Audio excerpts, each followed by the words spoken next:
राष्ट्रको शान हाम्रो किसान। नमस्कार, कृषि बहसमा स्वागत छ। म सीता धमला। दर्शकवृन्द, हामी कृषि बहसमा कृषि क्षेत्रका विभिन्न गतिविधिसँग केन्द्रित भएर कुराकानी गर्ने गर्दछौँ। आज हामी कृषि बहसमा प्रधानमन्त्री कृषि आधुनिकीकरण परियोजना के हो, यसले के गर्छ भनेर यिनै विषयमा केन्द्रित भएर कुराकानी गर्नेछौँ। यसै विषयमा कुराकानी गर्नको लागि आज हामीसँग कृषि बहसमा हुनुहुन्छ प्रधानमन्त्री कृषि आधुनिकीकरण परियोजनाका परियोजना निर्देशक बैकुण्ठ अधिकारी हुनुहुन्छ। आउनुहोस् उहाँलाई कार्यक्रममा स्वागत गरौँ। यहाँलाई कार्यक्रममा स्वागत छ। हस्, धन्यवाद। सर, यो प्रधानमन्त्री भनेर एउटा वाइड छ यसको नाम होइन। यसले चाहिँ प्रधानमन्त्री कृषि आधुनिकीकरण परियोजनाले चाहिँ के काम गर्छ, के छ यसको पछिल्लो गतिविधि बताइदिनुहोस् न। प्रधानमन्त्री कृषि आधुनिकीकरण परियोजना भनेको स्वदेशी सोच र स्वदेशी लगानीमा आन्तरिक संस्थागत जनशक्तिबाट तयार गरिएको र अहिलेको चाहिँ कृषि विकासको एउटा मार्गदर्शक दस्तावेजमा रहेको कृषि विकास रणनीति जुन छ त्यो कार्यान्वयन गर्ने चाहिँ परियोजना हो। यो परियोजनालाई 15औं योजनाले एउटा रूपान्तरणकारी परियोजनाको रूपमा पनि चाहिँ पहिचान दिएको छ। यो नेपाल राज्यका 77वटै जिल्लामा यो परियोजना सञ्चालित छ र यो 10 वर्षे परियोजना हो। खास के उद्देश्य हो यो परियोजना सञ्चालन हुनुको? अब यहाँले यसको नामबाट पनि यसको उद्देश्य र यसको महत्त्व अथवा गरिमाको बारेमा बुझ्न सक्नुहुन्छ। यसमा चाहिँ मुलुकको कार्यकारी प्रमुखको पद नाम जोडिएको छ प्रधानमन्त्री, र त्यसपछि आधुनिकीकरण शब्द चाहिँ जोडिएको छ। कृषिलाई जुन परम्परागत रूपमा सञ्चालित कृषि छ हाम्रो, अब व्यावसायिक रूपमा अगाडि बढ्दै गर्दा पनि चाहिँ केही आंशिक व्यावसायीकरण मात्रै हुन सकेको छ, कतिपय ठाउँमा व्यावसायीकरण पनि भइसकेको छ। यसलाई चाहिँ आधुनिकीकरण गर्ने, मूलत यान्त्रिकीकरणको मार्फत चाहिँ कृषिलाई आधुनिकीकरण गर्ने र चाहिँ हाम्रो मूलत कृषिमा आधारित जुन अर्थतन्त्र छ त्यसलाई कृषिजन्य उद्योगमा आधारित अर्थतन्त्रको रूपमा चाहिँ विकास गर्ने उद्देश्यका साथ चाहिँ यो परियोजना चाहिँ निर्माण गरिएको हो र कार्यान्वयनमा ल्याइएको हो। यो कृषिलाई चाहिँ आधुनिकीकरणतर्फ लैजाने भन्ने यहाँहरूको जुन सोच छ त्यो चाहिँ कतिको प्राप्ति भइरहेको छ, लक्ष्य प्राप्ति कतिको भइरहेको छ?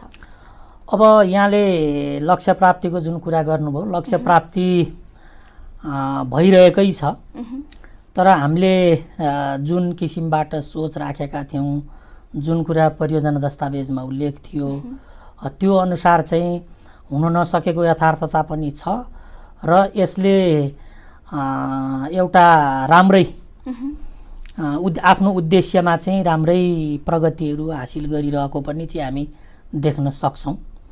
जुन यहाँले भन्नुभयो केही कमी कमजोरी हुन नसक्नुका विभिन्न कारणहरू छन्, खास के कारण हो त? के को कमजोरी हो त यसलाई अलिकति आधुनिकीकरणतर्फ पूर्ण रूपमा लान नसक्नु चाहिँ?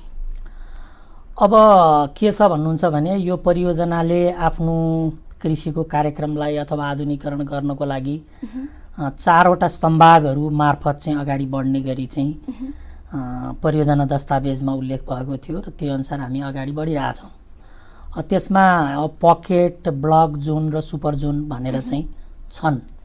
के हो त यो pocket, block John, super John? कतिपय किसानले त नाम सुनेका छन् होइन, तर पनि अब यो पकेट भनेको के हो, जोन भनेको के हो, थाहा नहुन सक्छ नि, बताइदिनुहोस् न।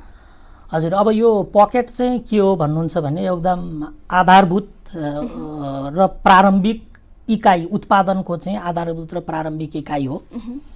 यो चाहिँ अब क्षेत्रफलको हिसाबले हेर्नुहुन्छ भने विभिन्न बाली वस्तुहरू अनुसार फरक छ, तैपनि चाहिँ 10 हेक्टर बराबरको क्षेत्रफल भएको उत्पादनको प्रारम्भिक इकाइलाई चाहिँ हामी पकेट भन्छौँ। त्यसै गरी ब्लक चाहिँ अब पकेटहरू अलिकति विस्तार भएर अथवा क्लस्टरका पकेटहरू चाहिँ जोडिएर चाहिँ ब्लकहरू निर्माण हुन्छ। ब्लकहरू चाहिँ अलिकति ठुलो व्यावसायिक उत्पादन क्षेत्र हो त्यो चाहिँ, र त्यो 100 हेक्टरसम्मको क्षेत्रलाई चाहिँ हामी ब्लक भन्छौँ।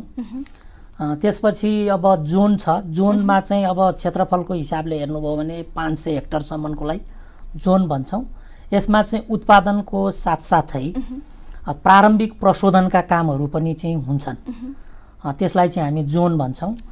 र सुपर जोन भनेको चाहिँ अब उद्योगहरू पनि चाहिँ स्थापित भइसकेको हुन्छ।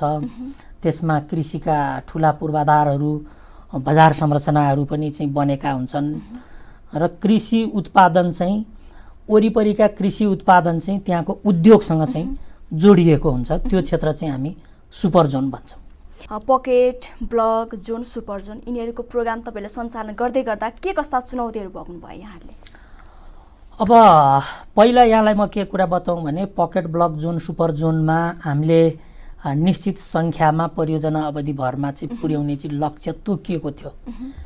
यी सम्भागहरूलाई चाहिँ हामी कृषि उत्पादनको चाहिँ विशिष्टीकृत क्षेत्रहरू भन्छौँ। अब पकेट चाहिँ परियोजना अवधिभरमा 15,000वटा पुर्याउने भन्ने लक्ष्य थियो, जुन चाहिँ 77-78 सम्ममा पकेट चाहिँ 7832 पुग्नु पर्थ्यो। त्यसमा हामीले 6693 जति पुरा छौँ, जुन चाहिँ हाम्रो 10 वर्षमा चाहिँ 15,000 हो। त्यसमा पकेटमा हाम्रो लक्ष्यभन्दा अलिकति चाहिँ कम मात्रै भएको छ। त्यस्तै गरी ब्लकको कुरा गर्नुहुन्छ भने 77-78 सम्ममा 750 पुग्नु पर्थ्यो। विभिन्न बाली वस्तुका 1227 चाहिँ ब्लकहरू पुगेका छन्। त्यसै गरी यो चाहिँ लक्ष्यभन्दा अलिकति बढी देखिन्छ ब्लकको हकमा।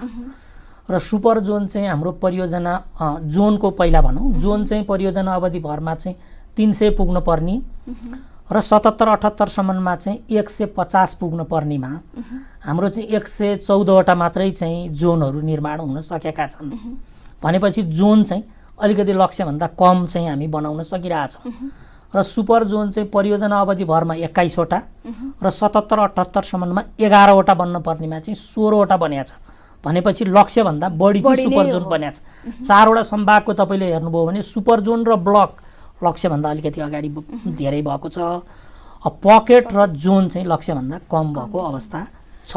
अब के हदसम्म यहाँको लक्ष्यभन्दा बढी पनि हुन सकेको छ होइन। अब लक्ष्यभन्दा कोही कम पनि हुन्छ, गर्दै जाँदा त्यो तलमाथि त भइ नै हाल्छ होइन। जस्तो कि यहाँले 4वटा सम्भागहरू सञ्चालन गर्दै जाँदा होइन, कति कति जिल्लामा यहाँले सञ्चालन गर्नुभएको छ यो 4वटा सम्भागहरू?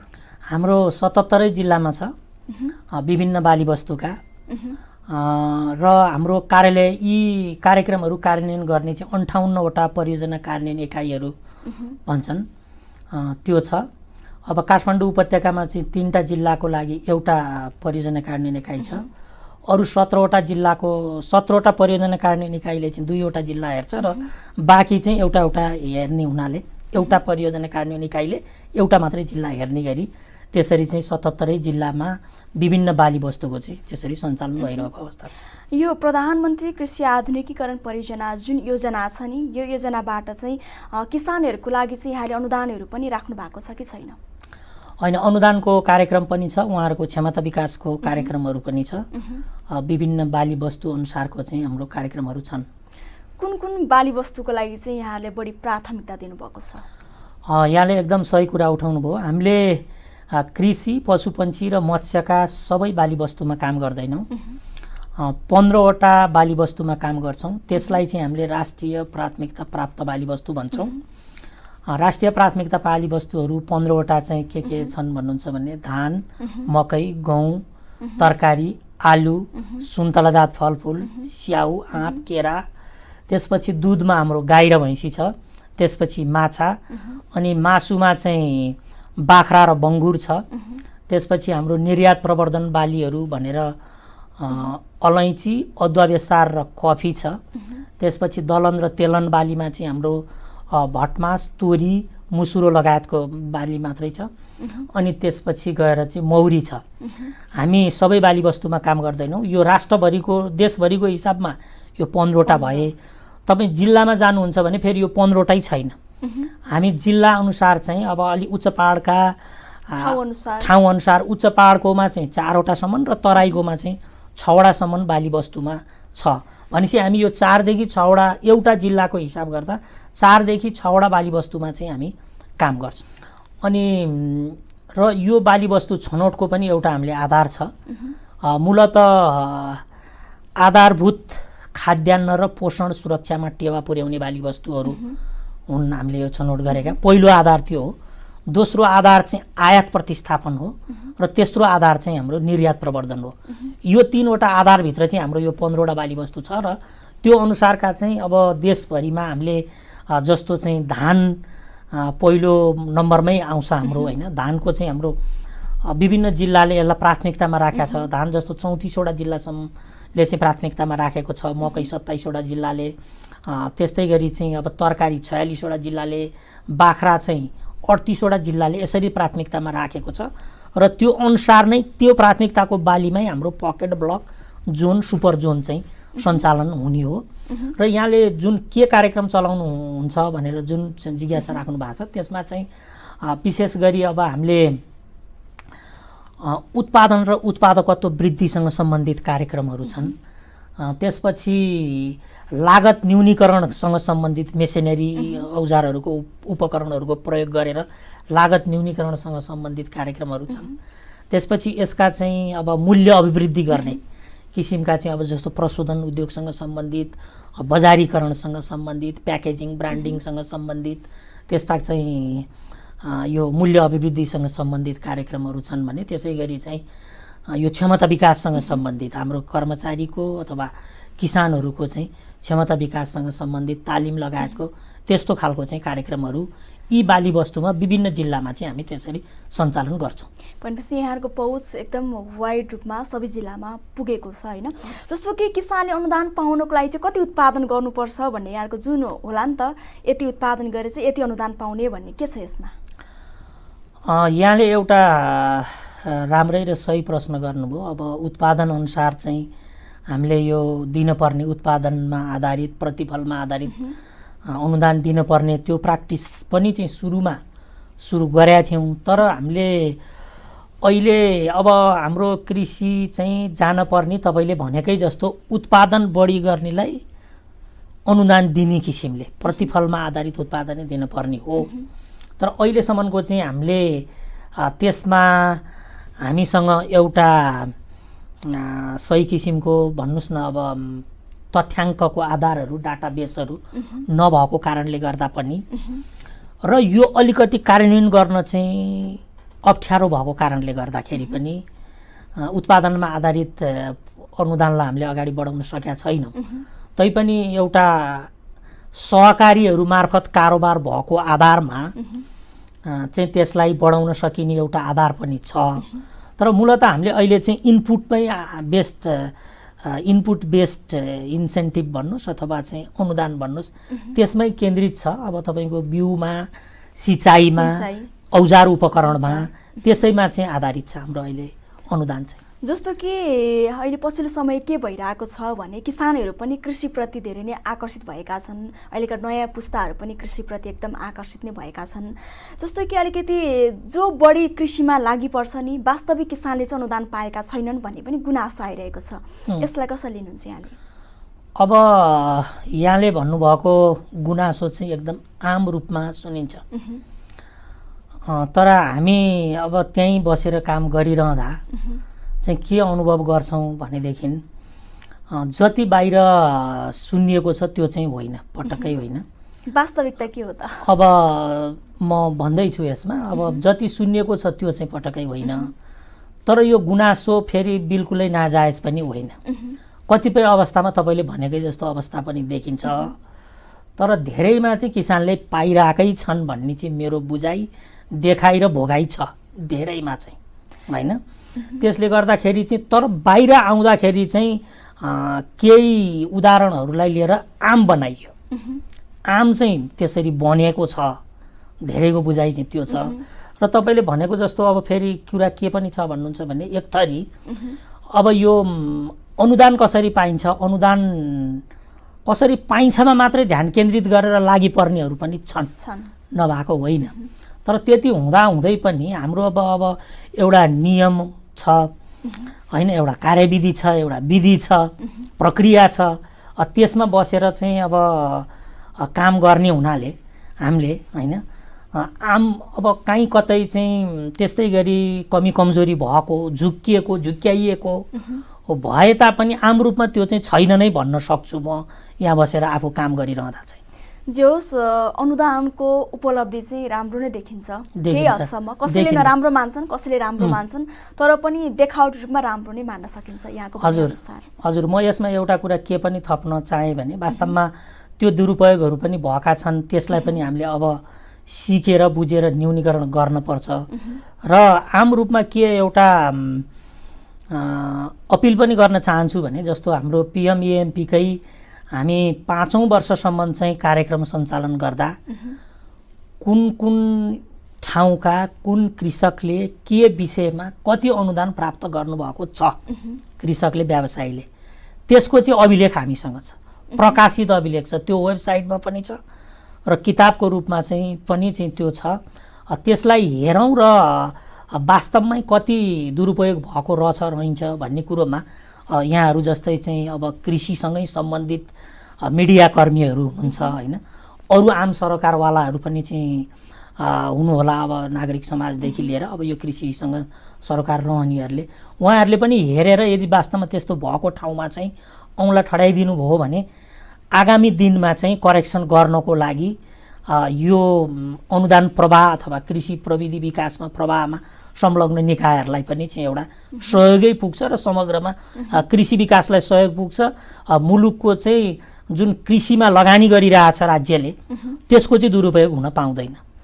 अब आगामी दिनमा होइन प्रधानमन्त्री कृषि आधुनिकीकरण परियोजनाको भावी योजनाहरू चाहिँ के छन्?